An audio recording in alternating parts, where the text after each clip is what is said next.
بسم اللہ الرحمن الرحیم۔ السلام علیکم ورحمۃ اللہ وبرکاتہ۔ چند دن پہلے میں نے آپ کے سامنے بیان کیا تھا کہ جنتی روح کا زمین سے آسمان تک سفر جو ہے اس کے بارے میں بتایا تھا۔ آج میں آپ کو بتاؤں گی کہ جہنمی روح کا زمین سے آسمان تک سفر۔ جب انسان نیک نہ ہو، بد ہو، تو رسول اللہ صلی اللہ علیہ وسلم کا فرمان ہے جب برے انسان کی موت واقع ہوتی ہے تو فرشتے اسی طرح بیٹھتے ہیں جیسے نیک بندے کے لیے بیٹھے تھے۔ ملک الموت بندے کے قریب آتا ہے اور باقی فرشتے دور بیٹھتے ہیں۔ سود الوجوہ، سیاہ ان کی آنکھیں، سیاہ ان کے چہرے ہوتے ہیں، ان کی شکلیں سیاہ ہوتی ہیں۔ ملکان ازرقان، نیلے رنگ، اور اس طرح ان کی آنکھیں جیسے غار کی طرح ہوتی ہیں۔ اور روایات بتاتی ہیں کہ ان کے سینگ ایسے سیاہی مائل ہوتے ہیں، ان کے دانت اتنے آگے کو نکلے ہوئے ہوتے ہیں اور دور سے وہ مٹی کو اکھاڑتے ہوئے آتے ہیں۔ کس کے لیے؟ اس بندے پہ رعب ڈالنے کے لیے۔ جب وہ تشریف لاتے ہیں تو ملک الموت کہتا ہے ایتھا النفس الخبیث اخرجی الی سخط من اللہ وغضب، اے خبیث روح نکلو اللہ کی ناراضگی کی طرف، اللہ کے غضب کی طرف لے چلو اسے۔ روح باہر نہیں نکلنا چاہتی کہ اب کیا ہوگا، لیکن جب حکم ربانی آ جاتا ہے تو کسی کی نہیں چلتی، سب ہیلے بہانے ختم۔ کبھی آپ نے دیکھا کہ آگ کے اوپر توا رکھا ہوا ہو اور وہ سخت قسم کی آگ جل رہی ہو اور گیلی روئی اس کے اوپر رکھ دی جائے تو پھر اس روئی کو پکڑا جائے تو ہاتھ میں کیا چیز آتی ہے؟ تنکا تنکا روئی ہو جاتی ہے۔ اس طرح اس کی روح کو اللہ کا فرشتہ ملک الموت نکالتا ہے۔ پوچھا تھا کسی نے ابو موسیٰ اشعری رضی اللہ تعالی عنہ سے، ہر ایک نے موت کا حال بتایا کہ موت تو ایسے ہے کہ تپتی چیز پہ کسی چڑیا کو رکھ دیا جائے، نہ اسے موت آئے اور نہ ہی اسے وہاں سے ہٹایا جائے، اس کی روح کو لیا جاتا ہے برے انسان کی۔ اس طرح ملک الموت سے فرشتے اس روح کو لے لیتے ہیں، جہنمی کفن لے کر اسے پہنا دیتے ہیں اور وہ جہنم کی بدبو بھی ساتھ آ رہی ہوتی ہے، لے کر جاتے ہیں تو آسمان کا دروازہ نہیں کھلتا۔ فرشتے یہی کہتے ہیں یہ کون سی خبیث روح لے آئے ہو؟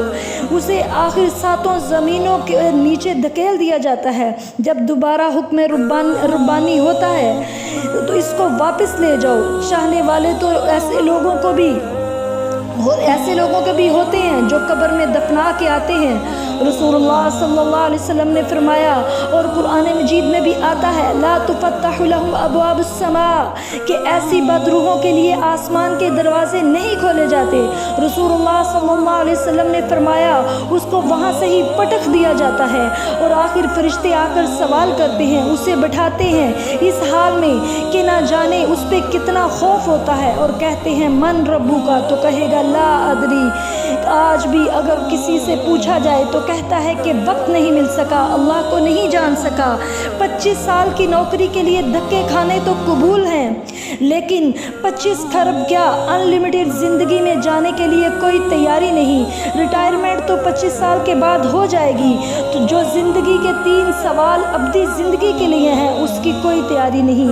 اسی لیے اللہ کے رسول صلی اللہ علیہ وسلم نے فرمایا کہ اللہ موت کو بھی ذبح کروا دیں گے قیامت کے بعد، اور پھر وہاں پہ کسی کو موت نہیں آئے گی۔ جہنم میں جانے والے جہنم میں ہمیشہ رہیں گے اور جنت میں جانے والے ہمیشہ جنت میں رہیں گے۔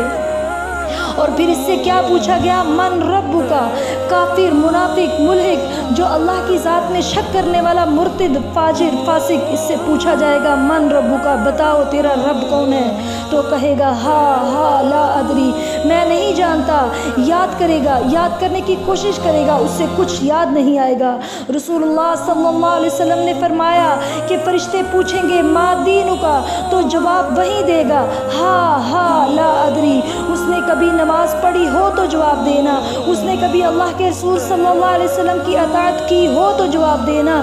اللہ کے رسول صلی اللہ علیہ وسلم نے سچ فرمایا کہ جو دنیا میں جس سے محبت کرتا ہوگا قیامت کے دن اسی کے ساتھ ہوگا۔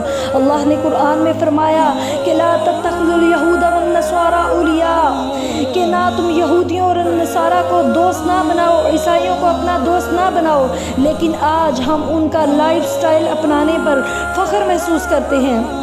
رسول اللہ صلی اللہ علیہ وسلم نے فرمایا پھر تیسرا سوال ہوگا کہ اس ہستی کے بارے میں کیا کہتے ہو جسے تمہارا ہادی و مرشد بنا کر بھیجا گیا۔ آج جو عیسائیوں کی عید پہ انہیں مبارکباد دیتے ہیں اور کہتے ہیں کہ کوئی بات نہیں، وہ بھی ٹھیک ہیں، جو کہ نعوذ باللہ اللہ کے نبی حضرت عیسیٰ علیہ السلام کو اللہ کا بیٹا کہتے ہیں اور برتھ ڈے مناتے ہیں، تو وہ جواب کیا دیں گے؟ ہاں، تو جواب تو بس وہی دے گا جو محمد صلی اللہ علیہ وسلم کو اپنا آئیڈیل مانتا ہو، ان کے طریقوں کو فالو کرتا ہو، ان سے محبت کرتا ہو، اور محبت کا تقاضا منہ سے کہنا ہی سے پورا نہیں ہوگا بلکہ اسوہ حسنہ پر چلتا ہو، تو وہ ایسا کافر، منافق، فاسق، فاجر کیا جواب دے گا؟ ہاں لا ادری، جو مرضیوں کو، صحابہ کو گالیاں دینے والوں کو اور عیسیٰ ابن مریم علیہ السلام کو اللہ کا بیٹا ماننے والوں کو غلط کہے، نہ سمجھے، بلکہ کہے کہ وہ اپنی جگہ ٹھیک ہیں، ہر بندہ اپنے مذہب پہ ٹھیک ہے، اس لیے اس میں کوئی حرج نہیں، وہ کوئی حرج نہیں سمجھتا بلکہ کوئی بات نہیں سمجھتا، تو وہ بھی تو انسان ہے، کہتا ہے کہ وہ بھی تو انسان ہے۔ دین سے مرتد ہونے والوں کو مرتد کہتے ہیں، وہ مذہب نہیں ہوتا۔ میرے نبی صلی اللہ علیہ وسلم کی بعثت کے بعد بس ایک ہی مذہب ہے، ایک ہی دین ہے، اور وہ ہے دین محمد صلی اللہ علیہ وسلم، مذہب دین محمد صلی اللہ علیہ وسلم۔ فرشتے پھر خود ہی کہیں گے کہ نہ تو نے قرآن پڑھا، نہ تو نے قرآن کو سمجھا، تو تجھے جواب کیسے آتے؟ رسول اللہ صلی اللہ علیہ وسلم کا فرمان ہے کہ ابھی اتنی بات ہوگی تو فرشتے آسمانوں سے آواز آئے گی، ان کذب عبدی، یہ جھوٹ بول رہا ہے، اس کے سامنے ساری باتیں ہوتی تھی۔ اللہ اور اس کے رسول صلی اللہ علیہ وسلم کے بارے میں 2-4 انگلیاں لگا کر جس طرح یہ گانے ریسرچ کر کے اور گندی چیزیں ریسرچ کر کے یہ سنتا تھا، دیکھتا تھا، یہ دین کی بات نہیں سن سکتا تھا۔ اس کے سامنے مسجدوں میں سے اذانوں کی آواز آتی تھی لیکن یہ مسجد کی طرف نماز کے لیے نہیں جاتا تھا۔ یہ جھوٹ بول رہا ہے کہ مجھے کچھ پتہ نہیں۔ تو پھر کہا جائے گا افرشوا لہ فراش النار، اسے ٹھنڈی مٹی پہ لٹا کر گئے ہیں، یہ اس کے قابل نہیں ہے، اس کے نیچے جہنم کے انگارے بچھا دو، اور پھر یہ 2-3 چادروں میں لپیٹ کر چھوڑ کے گئے ہیں، یہ اس کے قابل نہیں، جہنم کی آگ کا بنا ہوا لباس اسے پہنا دو، اس کی قبر کو اتنا تنگ کر دو کہ ہڈیاں ہڈیوں میں چلی جائیں اور اس کی سزائیں شروع ہو جائیں گی۔ ایسا ہتھوڑا اور گرز اٹھائیں گے فرشتے، ساری دنیا بھی اگر مل کر اس کو اٹھانا چاہے تو اٹھا نہ سکے گی۔ اگر کسی پہاڑ پہ مارا جائے تو وہ ریزہ ریزہ مٹی مٹی ہو جائے۔ یہ نعوذ باللہ گرز اس کے دونوں کانوں کے درمیان ماریں گے۔ 2 کانوں کے درمیان انسان کی عقل ہوتی ہے، اللہ تعالیٰ یہ گرز بار بار اس کی عقل پہ مروائیں گے کہ یہ تمہیں میں نے کس لیے عقل دی تھی؟ تیرے سامنے میرا فرمان آتا رہا، میرے رسول کی احادیث تھی، تو نے اس کی قدر نہیں کی۔ اللہ کے رسول صلی اللہ علیہ وسلم فرماتے ہیں جب تک قیامت نہیں آ جاتی اس کی سزائیں ختم نہیں ہوں گی، اور پھر اللہ معاف کرے کہ اگلے مرحلے اس سے بھی زیادہ سخت ترین ہوں گے۔